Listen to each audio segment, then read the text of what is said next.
अस्सलाम वालेकुम नाज़रीन गिरामी। आज की इस इंटरेस्टिंग वीडियो में इमरान प्रतापगढ़ी साहब बिहार पहुंचे हुए हैं इलेक्शन की कैंपेन चलाने के लिए, और हो सकता है कि इस बार ये जीत भी जाए। क्योंकि मैं ये कहता हूँ एज ए मुस्लिम कि अगर कोई मुसलमान नेता सियासत में आ जाता है तो वो दोनों को बराबर के हुकूक देगा, गैर मुस्लिमों को भी और मुसलमानों को भी। उस इसके बरक्स जो गैर मुस्लिम नेता हैं उसमें बहुत सारे मसाइल हैं। मुसलमानों को हुकूक नहीं मिल रहे हैं इंडिया के अंदर।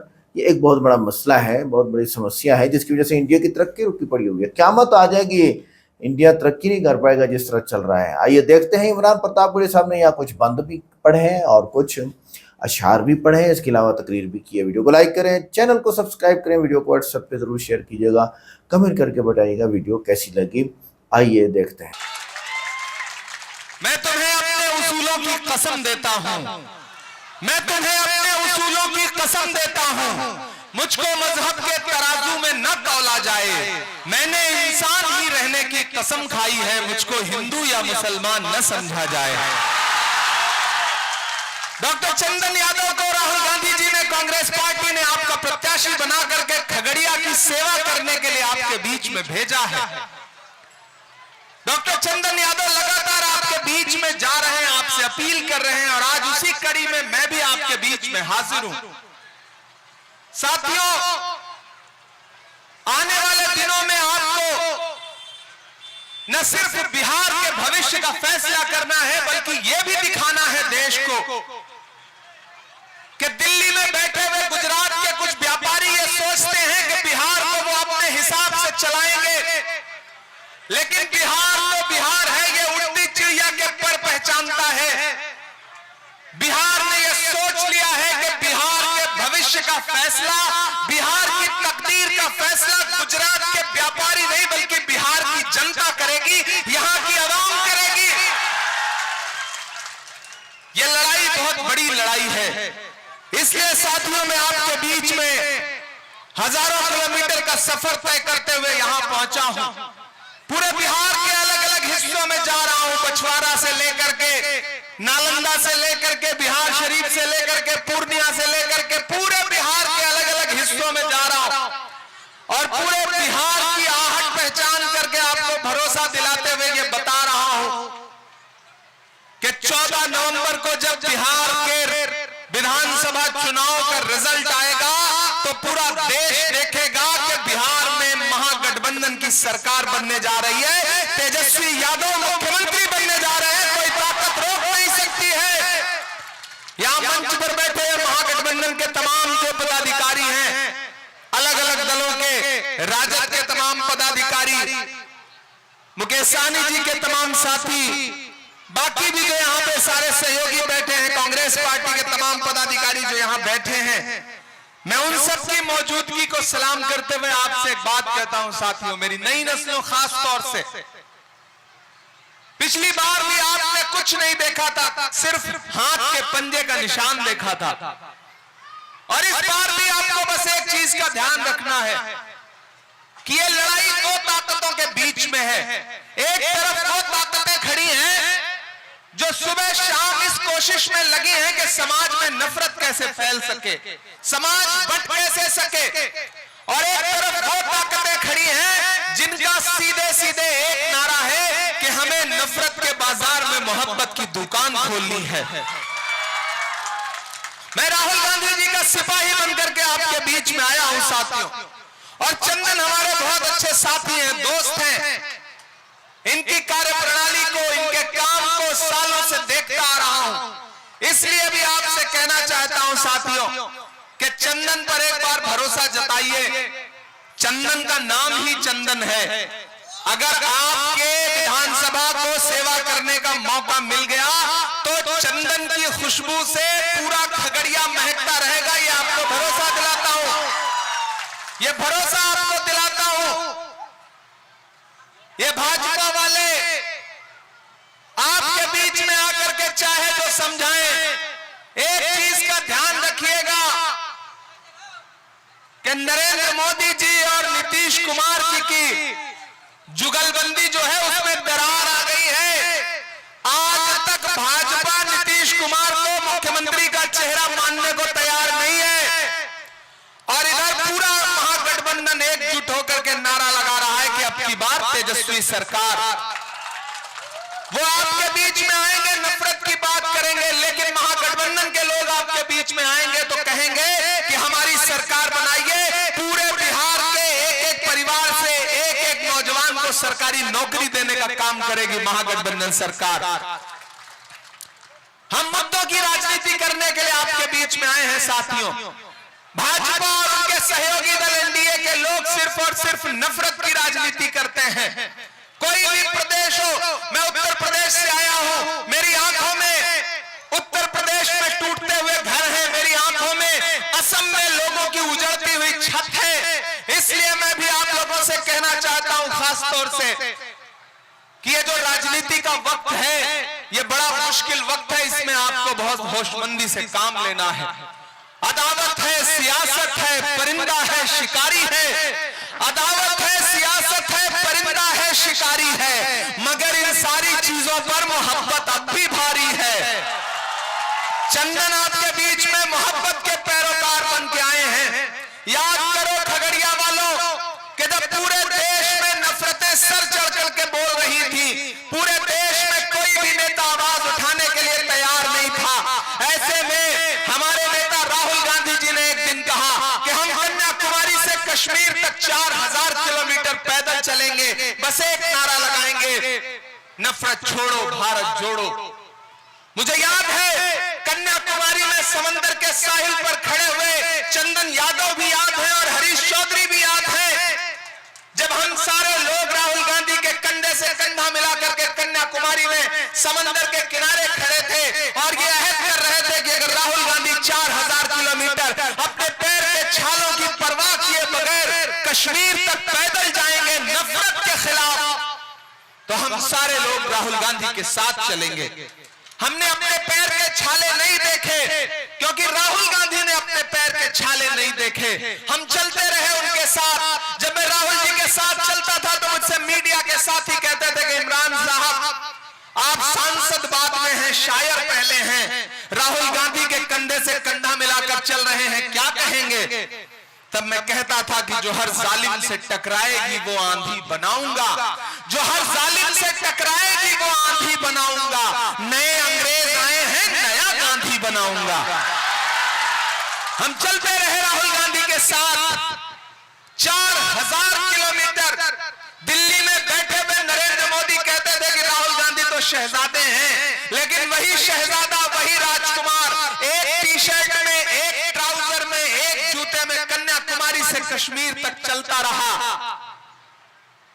झूठ दिन में 5 बार कपड़े बदलकर भी घबराया हुआ है, और एक हमारा राहुल गांधी है जो सिर्फ एक टी शर्ट में छाया हुआ है।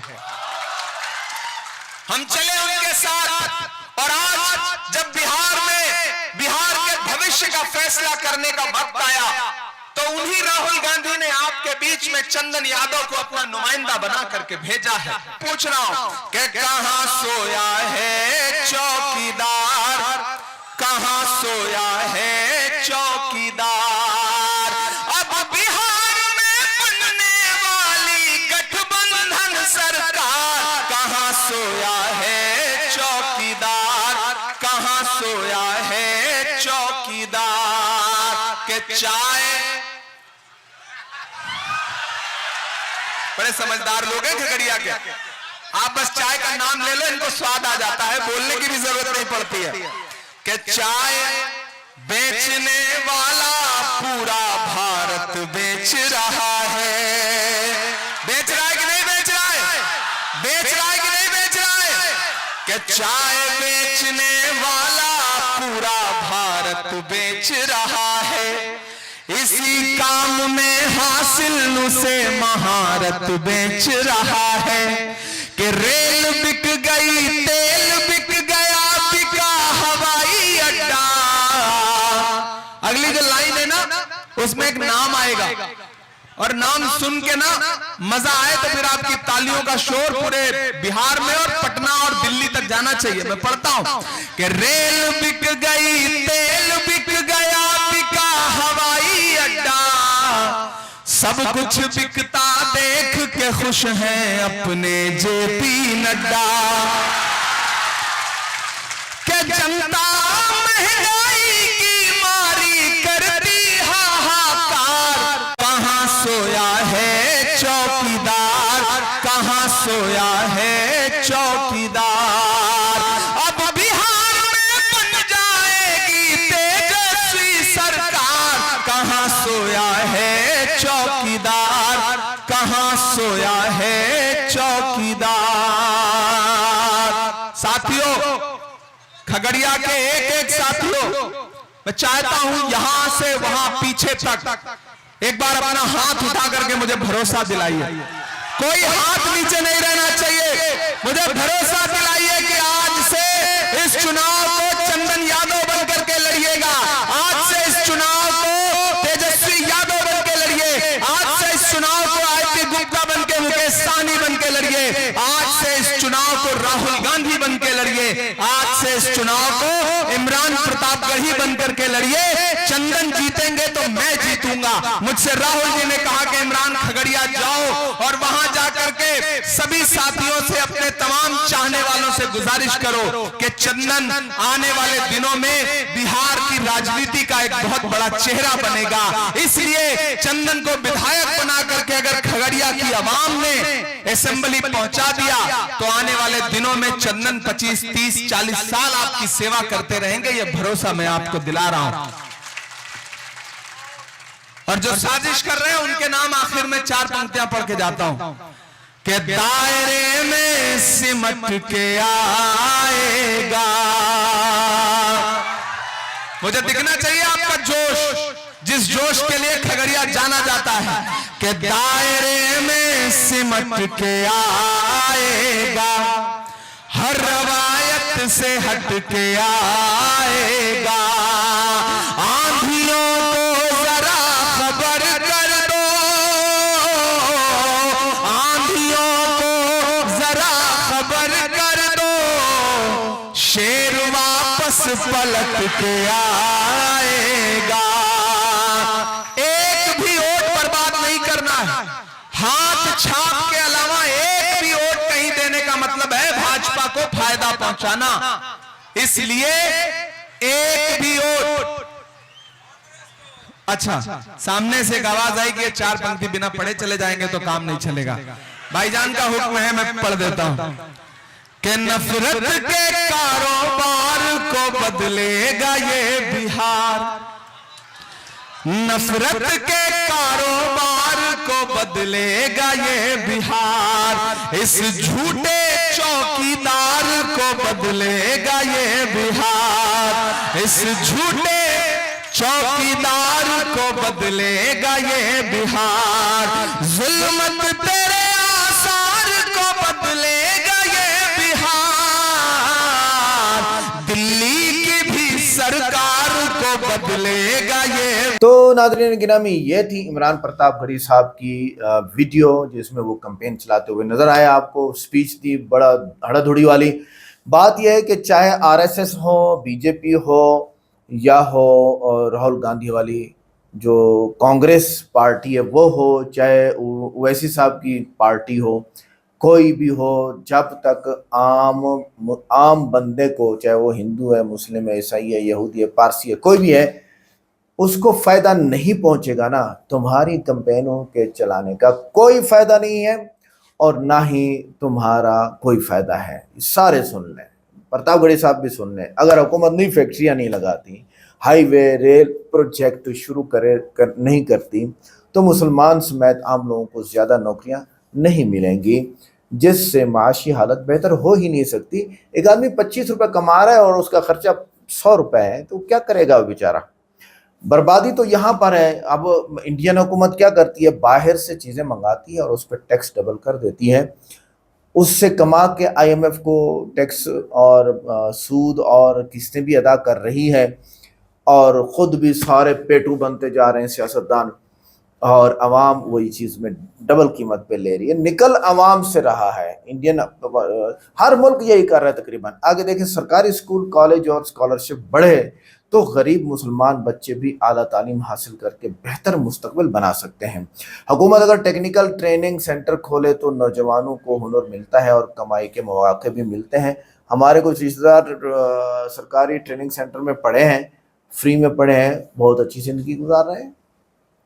अगर ज़रूरी अशिया पर जीएसटी कम हो जाए तो घरेलू अखराजात घटते हैं और आम मुसलमान ख़ानदान को बरह रास्त फ़ायदा होता है। आज मेरी ओमान में बात हुई, मेरा एक दोस्त वहाँ रहता है, तो कहने लगा कि भाई कि इतना ज़्यादा हुकूमत रियायत करती है ना कि अगर एक टैक्सी ड्राइवर 10 लीटर पेट्रोल डलवाता है तो उससे 8 लीटर के पैसे लिए जाएंगे, 2 फ्री है। अब बताओ, ये है अवाम का फ़ायदा, यह है इंसान के साथ इंसानियत, यह है इस्लाम। मुसलमान है ना वहाँ पे, यह है इस्लाम। ये तो एक जगह पे उसने बताया, उसने कहा हज़ारों जगहों पे उसने कहा कि अगर आपके पास थोड़े से पैसे, आप अच्छी ज़िंदगी गुजार सकते हैं यहाँ पे। इसकी वजह यह है कि हुकूमत की तरफ से टैक्स नहीं है और बल्कि टैक्स के बरक्स सब्सिडी है। जो चीज़ हम इंडिया में 25 रुपए की इस्तेमाल करते हैं वो वहाँ पे 12.5 रुपए की मिलती है। मसला ये है, अगर सब्सिडी और इमदाद बराह रास्त अकाउंट में आए तो मुस्लिम और डीबीटी और जितने भी लोग हैं आवाम तक पूरा फ़ायदा पहुंचेगा। बीच में करप्शन कम हो जाएगी बीच में। और अगर हुकूमत अकलीतों के लिए हाउसिंग स्कीम, स्कॉलरशिप, यार रिहाइश भी तो करनी है ना। एलन मस्क ने सस्ते घर निकाले हैं। मसला ये है कि 2 रुपए का बंदर और 10 रुपए उसकी जंजीर के ना करने पड़े कि अमेरिका से अगर वो हम मंगाते हैं इंडिया के अंदर या किसी और जगह पे, तो अगर वो $1000 का घर है, $5000 उसका खर्चा है, तो फिर क्या बनेगा? तो वो पूरी दुनिया में फिर जाके उसको फैक्ट्रियाँ लगानी पड़ेंगी। देखते हैं क्या होता है। अगर हुकूमत बिजली टैरिफ कम करे या सब्सिडी दे तो आम मुसलमान घरानों का माहाना अखराजात कम हो सकते हैं। यही तो मसला है, गैस महंगी, बिजली महंगी, पेट्रोल महंगा, टेलीफोन इंटरनेट महंगा महंगा महंगा महंगा। ओए होए होए। पुलिस रिफॉर्म्स और कानूनी शफाफियत से मुसलमान नौजवान पर झूठे केस कम लगते हैं, माशरती तहफ़्फ़ुज़ बढ़ता है। जो मुसलमानों को पेल रहे हैं तो मसला ही होगा। जब हुकूमत इंफ्रास्ट्रक्चर, आईटी और इंडस्ट्रीज़ बढ़ाती है तो मार्केट में पैसा आता है, कारोबार चलते हैं, मुसलमान ताजरों को फ़ायदा होता है। ये बातें तमाम ममालिक, तमाम कंट्रीज़ के जो सियासतदान हैं उनके लिए हैं, ये फार्मूले हैं, आपको मानने पड़ेंगे।